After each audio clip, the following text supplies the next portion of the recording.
Dahil sa pag-play ni Star Rock sa video ng Edrica Edo nalungkot nang makita ito. Bago natin ipagpatuloy ang maikling reaction video na ito hiling ko na tapusin ang panunood nito para malaman ang nilalaman nito at paki-subscribe naman maraming salamat. At huwag natin kalimutan suportahan ang ama ng Kalingap na si Val Santos Matubang at si Kalingap Rab.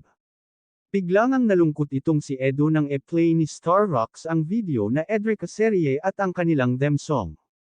Kitang-kita naman sa mukha ni Edo na malungkot siya nang napanood niya ang Edrica seryeng dahil namimiss niya ang ganun eksena at syempre namimiss din niya si Erica at naalala niya ang pagpunta nila lagi sa bahay ni Erica. Pero kahit ganun pa man ang nangyari suportahan na lang natin ang bawat isa sa kanila lalong-lalo na si Edo na kahit anong pangbabash ang ginagawa sa kanya ng mga basher ay hindi ito sumasagot at nanahimik na lang siya.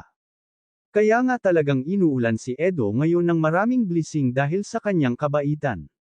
At kay Erica naman suportahan na lang natin kung ano ang gusto niya at si Erica naman ay nanahimik na at hindi rin pinapansin ang masasamang salita tungkol sa kanyang mga basher. Itong pinag-usapan na ito ay tungkol lang kay Edo na nalulungkot pag maaalala niya ang serye nila ni Erica. Marami nang ang viewers ang naghihintay sa Edrica pero susubukan daw na pakiusapan itong si Erica na e-vlog siya kahit 2 beses sa isang buwan.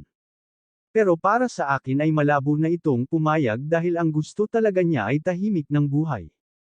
Dahil hindi naman natin kayang pigilan ang mga basher kung ano ang gusto nila i-komento kay Erica.